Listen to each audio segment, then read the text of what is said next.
Saya Cindy Permadi. Saudara, usai didemo masyarakat soal tunjangan rumah anggota DPR RI, Wakil Ketua DPR RI Sufmi Dasko Ahmad menjelaskan, tunjangan rumah dibayarkan 50 juta rupiah per bulan hanya selama 1 tahun untuk biaya sewa rumah selama 5 tahun menjabat.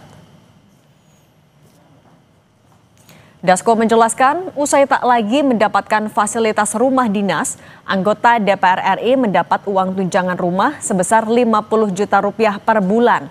Itu akan diberikan selama 1 tahun terhitung dari Oktober 2024 hingga Oktober 2025. Besaran uang digunakan untuk kontrak rumah sepanjang 1 periode menjabat, 2024 hingga 2029 atau selama 5 tahun.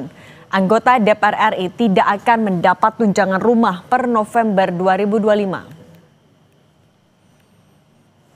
DPR itu mendapatkan tunjangan perumahan setiap bulannya 50 juta dari bulan Oktober 2024 sampai dengan bulan Oktober 2025, yang mana uang tersebut akan dipakai untuk kontrak rumah selama masa jabatan anggota DPR 5 tahun, yaitu selama 2024 dan sampai dengan 2029. Jadi setelah Oktober 2025, setelah bulan Oktober 2025, anggota DPR itu tidak akan mendapatkan tunjangan kontrak rumah lagi. Masa pengunjuk rasa memadati area sekitar gedung DPR sejak pukul 10 pagi, Senin 25 Agustus 2025. Polisi menyebut setidaknya ada 6 elemen masyarakat yang ikut serta dalam unjuk rasa dengan salah satu agendanya menolak kenaikan gaji dan tunjangan anggota DPR. Aksi massa kemudian diwarnai kericuhan setelah adanya 1 motor yang dibakar. Sebagian pengunjuk rasa berlarian. Sejumlah polisi bermotor lalu datang untuk memecah kerumunan. Aksi berkembang menjadi perusakan sejumlah fasilitas di area gedung DPR, di antaranya fasilitas pintu masuk motor. Massa bahkan memecahkan kaca dan pos penjagaan. Seorang pengunjuk rasa menilai gaji dan tunjangan yang diterima anggota DPR tidak sesuai dengan kinerja mereka selama ini. Hari ini mereka digaji dengan tinggi, tapi kebijakan-kebijakan yang harusnya pro terhadap rakyat dia tidak lakukan. Namun mereka mempercepat RUU yang pro terhadap oligarki hadir menemui masa aksi. Karena kemarin statement daripada Bu Puan Maharani mengatakan, silakan datang ke gedung DPR, pintu terbuka lebar untuk menyampaikan kritik dan saran. Maka hari ini kita konkretkan, kita yakinkan, kita datang di sini dibuka. Namun kita lihat bersama-sama, kita dibenturkan dengan pihak kepolisian. Anggota Komisi 2 DPR RI dari fraksi Partai Golkar, Ahmad Irawan mengatakan, tunjangan yang diterima untuk mempermudah anggota dewan memperjuangkan warga yang ada di daerah pemilihannya. Apa yang ditransfer ke masing-masing anggota DPR, ya sebenarnya kembali ke masyarakat juga, karena tunjangannya adalah tunjangan dalam konteks memperjuangkan aspirasi masyarakat dan kepentingan daerah pemilihan gitu. Direktur Eksekutif Lingkar Madani Ray Rangkuti berharap DPR segera mengubah aturan soal pemberian tunjangan, karena selama ini masyarakat merasa DPR bukanlah wakil rakyat. Mestinya wakil-wakil rakyat kita yang ada di DPR itulah orang yang pertama kali merasakan bagaimana kesulitan yang dialami oleh masyarakat kita hari ini gitu ya. Bagaimana keresahan bisa menjalar begitu cepat di tengah masyarakat kita terkait dengan begitu banyak ya persoalan-persoalan yang dihadapi entah dari itu. Aksi unjuk rasa ini seharusnya membuka mata para anggota dewan untuk lebih memperjuangkan aspirasi masyarakat. Tim Liputan Kompas TV.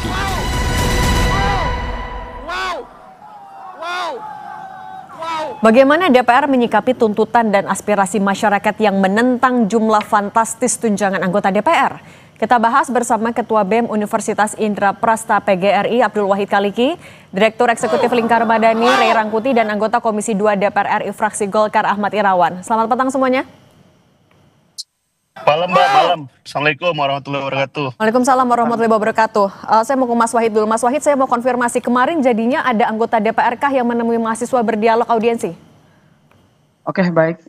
Terima kasih tim Kompas TV. Mengingat daripada kami juga selaku mahasiswa Universitas Indra Prasta PGRI yang diwakili oleh kami Badan Eksekutif Mahasiswa Universitas Indra Prasta PGRI sempat terlibat dalam melaksanakan aksi pada tanggal 25 Agustus kemarin ya, di depan DPR RI yang tepatnya di Gerbang Pancasila. kalau dari tim DPR sendiri tidak ada konfirmasi untuk atau niat untuk menemui kami masa aksi, khususnya dari Badan Eksekutif Mahasiswa Universitas Indah Prasta PGRI. Sempat memang terjalin komunikasi, namun selama kami menunggu, komunikasi itu pun tidak kunjung sampai kepada kami agar bagaimana kami bisa difasilitasi masuk ke dalam gedung DPR RI dan kemudian berdiskusi secara langsung terkait dengan problematika yang saat ini terjadi di masyarakat dan khususnya tuntutan yang kami bawa sendiri. Oke, kalau gitu saya mau ke Mas Irawan. Mas Irawan, katanya kemarin belum ada nih pertemuan, tapi demo kan tidak hanya di Jakarta, hari ini juga ada di Medan. Salah satu yang disoroti adalah soal tunjangan. Gimana sih DPR menindaklanjuti dari aspirasi? Nah, sebenarnya terkait dengan isu ramainya diskursus publik terkait dengan tunjangan bagi setiap anggota DPR ini kan telah menjadi perhatian publik gitu, termasuk juga menjadi perhatian DPR secara institusional melalui apa yang disampaikan oleh pimpinan DPR gitu. Jadi yang menjadi tuntutan, yang menjadi aspirasi telah didengarkan oleh DPR, dan saya kira tadi juga oleh Kompas tadi sudah ada update-nya bahwa pimpinan DPR telah menyampaikan bahwa kaitannya dengan apa yang menjadi aspirasi itu telah dipenuhi oleh DPR.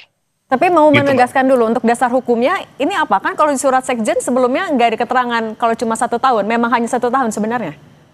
Wah, itu saya nggak tahu, Mbak, karena kaitannya dengan tunjangan dan lain sebagainya itu diurus oleh Kesekretariatan Jenderal, dan anggota DPR seperti kami ya, kami tidak mengetahui semua hal secara teknis administratif, kami hanya menerima apa yang diberikan oleh negara. Ini memang belum tersosialisasi bahkan ke anggota DPR-nya sendiri, atau memang ini adalah aturan baru? Apanya, Mbak? Ini yang untuk tunjangan yang hanya 1 tahun untuk tunjangan rumah. Ya, kami telah mendengarkan melalui pemberitaan media, dan kemudian kami juga telah mendapatkan arahan, dan saya kira itu satu keputusan yang strategis, bagian dari proses DPR mendengar apa yang menjadi aspirasi dan tuntutan publik. Oke, kalau gitu saya ke Bung Rey Rangti. Bung Rey, kalau dari Wakil Ketua DPR, Sufmi Dasko Ahmad kan bilang ini sebenarnya cuma kesalahpahaman aja. Ini benar cuma kesalahpahaman atau ketidakterbukaan yang menyebabkan publik bingung akhirnya? Saya kira yang kedua, lebih banyak karena disebabkan ketidakterbukaan. Jangankan kepada rakyat, bahkan kepada anggota DPR sendiri pun ya keterbukaan itu nggak tercipta. Tadi Bung Ahmad sudah menyebutkan kepada kita ya, bagaimana mereka nggak ngerti angka 50 juta itu datang dari mana. Kan pokoknya mereka tiba-tiba udah disebutkan akan dapat dana tunjangan sekitar 50 juta per bulan bagi setiap anggota DPR gitu. Jadi hubungannya kayaknya cuma sekretariat DPR, lalu Menteri Keuangan, plus mungkin nanti adalah pimpinan DPR gitu. Dan ini bukan mekanisme yang tiba-tiba, ini udah terjadi berulang kali ya di DPR itu. Saya kan sejak tahun berapa gitu ya, sejak tahun 2000-an kali ya udah berulang kali protes soal hal-hal yang didapatkan dengan sangat mewah oleh anggota DPR gitu. Dari misalnya soal tunjangan ini, tunjangan itu, ya mobil, ya kan, lalu rencana pembangunan gedung mewah di DPR dahulu di zamannya Pak Marzuki Ali, itu semuanya pernah kita protes gitu. Tapi umumnya jawaban dari anggota DPR itu nggak tahu. Kok tiba-tiba misalnya laptop, kami nggak pernah minta laptop loh, kok tiba-tiba ada gitu ya kan? Atau kursi empuk ya yang diberikan ke mengganti kursi yang lama di DPR juga nggak diketahui oleh anggota DPR. Perbaikan ruang kantor di ruang kantor setiap anggota DPR di DPR itu nggak tahu juga. Termasuk yang sekarang tuh ya sulitnya masyarakat mengakses ke DPR itu karena pintunya banyak sekali gitu loh, Pak. Saking banyaknya justru yang itu juga bikin bingung ya Bung Ray. Nah, kalau gitu Mas Ira, itu pun ditanya oleh anggota DPR, saya juga nggak ngerti kenapa harus ketat begitu gitu. Oke, kalau gitu Mas Wahid, kalau kata Wakil Ketua DPR ini kesalahpahaman aja dan akan berhenti kok di bulan Oktober, ini penjelasan yang bisa Anda terima? Kalau dari kami, dari kalangan mahasiswa, tentu ini memang secara akal sehat tentu tidak bisa kita terima ya. Karena mengingat informasi memang harus mendalam dan keterbukaan terhadap semua publik yang ada di Republik Indonesia, khususnya di lingkungan masyarakat dan mahasiswa. Sementara tadi dari salah satu anggota DPR juga yang Bang Ahmad ya, yang sudah mengatakan bahwa dari mereka sendiri saja tidak mengetahui hal tersebut. Nah, ini menjadi keraguan tersendiri. Apakah memang itu langsung diputuskan oleh pimpinannya, ataukah memang ada persetujuan dari pihak-pihak anggota DPR lain yang memang karena Bang Ahmad tidak mengakses informasi secara penuh, akhirnya dari beliau sendiri tidak mengetahui hal tersebut. Nah, kalau dari kami, saya ingin mengklarifikasi. Jadi bukan saya tidak mengetahui, tapi kaitannya dengan hak-hak administratif, keprotokoleran dan lain sebagainya itu menjadi wilayah kesekjenan gitu loh. Oke, Gitu. tapi kan Mas Irawan, ini kan juga adalah sesuatu yang ini berasal dari uang negara yang diterima juga oleh anggota parlemen. Ketika itu tidak diketahui kan kita juga butuh kepastian. Artinya tapi tunjangan apa saja sebenarnya yang diterima? Kalau misalnya memang tunjangan rumah itu diberhentikan sampai Oktober, kejelasan gimana sih Mas? Nah, itu yang kami sampaikan, yang ingin kami menyampaikan terima kasih atas apa yang diberikan oleh negara kepada kami dalam rangka menjalankan tugas, fungsi, dan kewenangan kami gitu.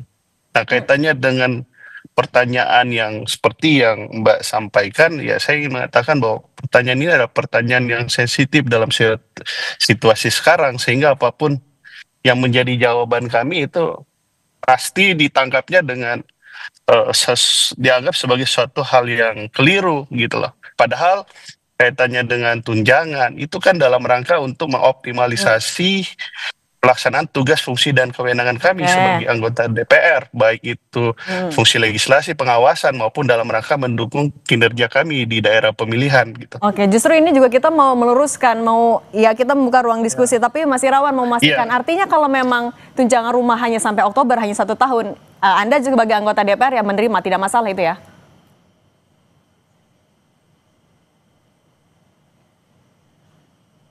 Mas Irawan bisa dengar? Oke.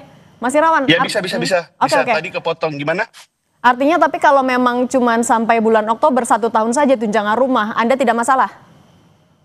Ya itu kan kami ini kan anggota DPR. Kami mengikuti apa yang kemudian diputuskan bersama antara pemerintah dan DPR. Dan sebagai satu institusi negara, anggota dari sebuah institusi negara, ya kami mensyukuri saja apa yang diberikan oleh negara, yaitu yang kami terima gitu loh. Namun perlu yang kita ketahui bahwa kita butuh parlemen yang kuat dalam rangka untuk melaksanakan check power itu, check and balances itu gitu.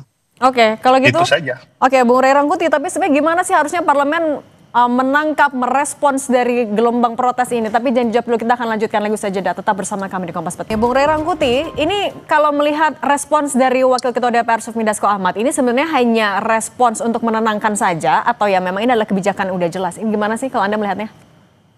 Nah itu yang perlu ya, kan semua keputusan itu harus ditandai dengan surat menyurat ya, hitam di atas putih lah. Baiknya supaya tidak ada pertanyaan lanjutan, ya itu ditampilkan saja bahwa keputusan terkait dengan tunjangan biaya rumah kepada anggota DPR yang 50 juta per bulan itu akan dihentikan per Oktober 2025 gitu. Tunjukkan saya suratnya kepada publik supaya itu akan bisa menenangkan publik. Oh, saya kira sedikit membantu lah ya. Kalau menenangkan belum tentu gitu juga. Tapi itu sedikitnya membantu untuk meredakan situasi yang kita lihat dari kemarin sampai hari ini mungkin gitu ya. Nah jadi tapi itu lagi kalau nggak diperlihatkan ya mungkin orang tetap bertanya-tanya gitu kan. Nah yang kedua nanti akan kita lihat di postur APBN. Apakah APBN tahun 2026 misalnya alokasi pendanaan terhadap rumah anggota DPR itu masih ada atau tidak. Realisasinya gitu. Tapi intinya begini ya, harus dicermati betul. Pernyataan ini harus dilihat dalam kerangka kebenarannya ya mungkin 50-60%, 40%-nya harus tetap dikawal sehingga betul-betul terrealisasi ya bahwa tunjangan ini hanya sampai per Oktober 2025. Nah, tadi misalnya Pak Dasko menyebut ini yang kurang tersosialisasi. Lah kok bisa itu kurang tersosialisasi?